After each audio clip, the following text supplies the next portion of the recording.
Assalamualaikum warahmatullahi wabarakatuh. Bertemu lagi dengan saya Evi Susianti. Pada video pembelajaran kali ini kita akan membahas tentang materi teks artikel, materi kelas 12 semester genap. Pengertian dan ciri-ciri artikel. Apa itu artikel? Artikel merupakan tulisan lepas berisi opini seseorang yang mengupas tuntas suatu masalah tertentu yang sifatnya aktual atau kontroversial dengan tujuan untuk memberitahu dan meyakinkan atau menghibur khalayak pembaca. Berikut adalah ciri-ciri artikel. Pertama, artikel ditulis berdasarkan fakta dan pandangan penulisnya. Kedua, mengandung gagasan aktual. Ketiga, mengandung unsur intelektualitas atau pengetahuan. Keempat, bukan merupakan hasil plagiasi. Kelima, mengungkap masalah dan pemecahannya. Keenam, topik yang dibahas menyangkut kepentingan publik. Dan ketujuh, menampilkan identitas atau nama penulis. Jadi itu merupakan pengertian dan ciri-ciri dari artikel. Mengevaluasi informasi, baik fakta maupun opini, dalam sebuah artikel yang dibaca. Membaca surat kabar atau majalah, ibarat makan sehari-hari. Apalagi di era kini yang memungkinkan setiap orang mudah untuk mendapatkan bacaan jenis ini. Kamu pasti juga menjadi bagian dari orang-orang yang membaca surat kabar atau majalah. Pernahkah kamu mengamati majalah atau surat kabar secara khusus? Apa yang dapat kamu temukan dalam surat kabar tersebut? Jika dicermati, berita dalam majalah atau surat kabar terdiri atas beragam rubrik. Dari segi isinya, koran atau majalah tersebut dapat berupa rubrik politik, hukum, olahraga, pendidikan, dan sebagainya.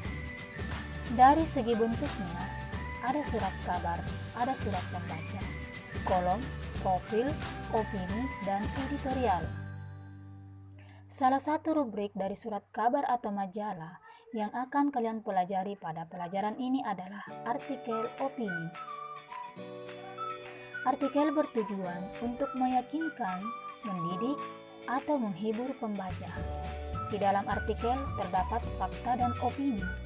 Untuk membedakan antara fakta dan opini, kalian harus memahami terlebih dahulu konsep dasar fakta dan opini.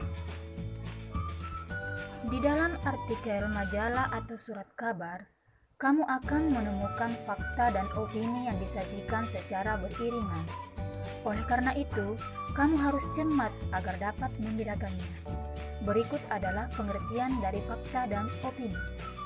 Fakta adalah kenyataan atau peristiwa yang benar-benar ada atau terjadi, teruji kebenarannya, bukti terpublikasi secara luas, bersifat objektif, keterangan waktu dan tempat jelas. Fakta biasanya dapat menjawab pertanyaan apa, siapa, kapan, di mana, atau berapa. Sedangkan opini adalah pendapat, pikiran, atau pendirian seseorang terhadap sesuatu. Tidak terdapat bukti yang jelas, bersifat subjektif, belum teruji kebenarannya, peristiwa yang belum terjadi. Opini biasanya dapat menjawab pertanyaan bagaimana dan mengapa. Menyusun opini dalam bentuk artikel. Sebelum menyusun sebuah opini dalam bentuk artikel, ada beberapa aspek yang harus kita perhatikan. Yang pertama, mengenai struktur artikel opini. Artikel diawali dengan pernyataan pendapat atau topik yang akan kita kemukakan. Selanjutnya, kita kemukakan beberapa argumentasi tentang pendapat atau pandangan terhadap masalah yang dikemukakan. Pada bagian ini disebut argumentasi. Bagian akhir artikel berisi pernyataan ulang pendapat, yakni penegasan kembali pendapat yang telah dikemukakan agar pembaca yakin dengan pandangan atau pendapat tersebut. Argumentasi Bagian terpenting dalam artikel opini adalah argumentasi. Argumentasi yang kalian kemukakan harus kuat. Artinya, argumentasi harus didukung data aktual karena artikel opini pada umumnya bersifat aktual yang berisi analisis subjektif terhadap suatu permasalahan. Argumentasi yang dibangun harus konstruktif agar pesan dalam tulisan dapat diserap secara baik oleh pembaca. Kemudian, kalian harus memberikan solusi yang komprehensif. Terakhir adalah penggunaan bahasa. Bahasa dalam artikel bersifat ilmiah populer, berbeda dengan bahasa ilmiah pada umumnya. Penggunaan bahasa penting untuk diperhatikan untuk melihat sasaran pembacanya. Kecenderungan pembaca teks artikel adalah membaca tulisan yang tidak terlalu panjang, mudah dibaca, dan mudah dipahami. Oleh karena itu, pada saat membuat opini, gunakan bahasa yang komunikatif, tidak bertele-tele dan ringkas penyajiannya. Dalam menggali gagasan dan argumentasi, gunakanlah kalimat yang efektif, efisien, dan mudah dimengerti. Menganalisis kebahasaan artikel dan buku ilmiah. Unsur kebahasaan yang terdapat dalam artikel dan buku ilmiah memiliki persamaan karena penyajian isinya berdasarkan fakta yang didukung melalui opini, bukan imajinasi. Berikut adalah unsur kebahasaan yang harus dicermati. Pertama, adverbial.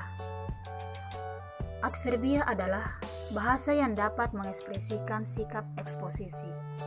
Agar dapat meyakinkan pembaca, diperlukan ekspresi kepastian yang bisa dipertegas dengan kata keterangan atau adverbia frekuentatif seperti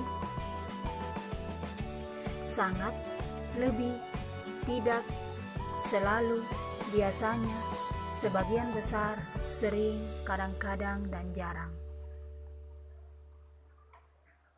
Kedua adalah konjungsi. Konjungsi adalah kata atau ungkapan yang menghubungkan dua satuan bahasa yang sederajat, yaitu kata dengan kata, frasa dengan frasa, klausa dengan klausa, serta kalimat dengan kalimat. Konjungsi yang banyak dijumpai pada artikel adalah konjungsi yang digunakan untuk menata argumentasi, seperti pertama, kedua, berikutnya, atau konjungsi yang digunakan untuk memperkuat argumentasi, seperti selain itu, sebagai contoh, misalnya, padahal, justru, konjungsi yang menyatakan hubungan sebab akibat seperti sejak, sebelumnya, dan sebagainya. Dan konjungsi yang menyatakan harapan seperti supaya dan sebagainya. Yang ketiga, kosakata. Kosakata adalah perbendaharaan kata-kata. Supaya teks tersebut mampu meyakinkan pembaca, diperlukan kosakata yang luas dan menarik. Biasanya konten teks yang menarik tersebut mencakup hal-hal sebagai berikut. Pertama, aktual. Sedang menjadi pembicaraan orang banyak atau baru saja terjadi, itu aktual. Yang kedua, fenomenal, yakni luar biasa, hebat, dan dapat dirasakan panca indera. Ketiga, editorial. Artikel dalam surat kabar yang mengungkapkan pendirian editor atau pemimpin surat kabar. Keempat, imajinasi, yakni daya pikir untuk membayangkan dalam angan-angan.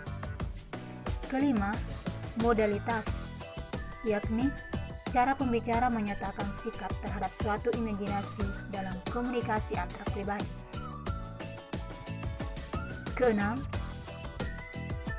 tajuk rencana, yakni karangan pokok dalam surat kabar. Ketujuh, teks opini, teks yang merupakan wadah untuk mengemukakan pendapat atau pikiran. Dan yang terakhir adalah keterangan aposisi, yakni keterangan yang memberi penjelasan kata benda.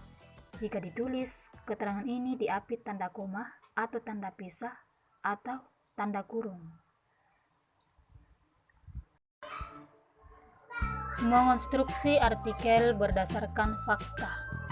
Beberapa hal yang perlu diperhatikan dalam menyajikan artikel. Pertama, pola pemecahan topik. Pola ini memecah topik yang masih berada dalam lingkup pembicaraan yang ditemakan menjadi subtopik atau subbagian yang lebih sempit. Yang kedua, pola masalah dan pemecahannya. Pola ini lebih dahulu mengemukakan masalah, baik itu masalah pokok maupun beberapa masalah, namun masih berada dalam lingkup pokok bahasa utama.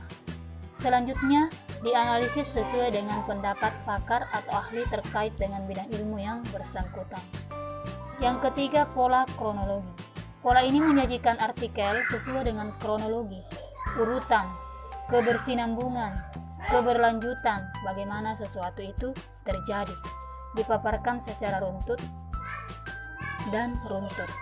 Yang keempat, pola pendapat dan alasan pemikiran. Pola ini baru dipakai jika penulis menyampaikan pendapat atau gagasan atau pendapatnya sendiri, kemudian berargumen secara jelas tentang hal tersebut. Dan yang terakhir, pola perbandingan. Pola ini sama seperti gaya penulisan komparatif, yaitu dengan membandingkan dua aspek atau lebih dari satu topik, lalu menunjukkan persamaan atau perbedaan. Demikianlah pembahasan materi tentang teks artikel. Semoga bermanfaat untuk kita semua. Wassalamualaikum warahmatullahi wabarakatuh.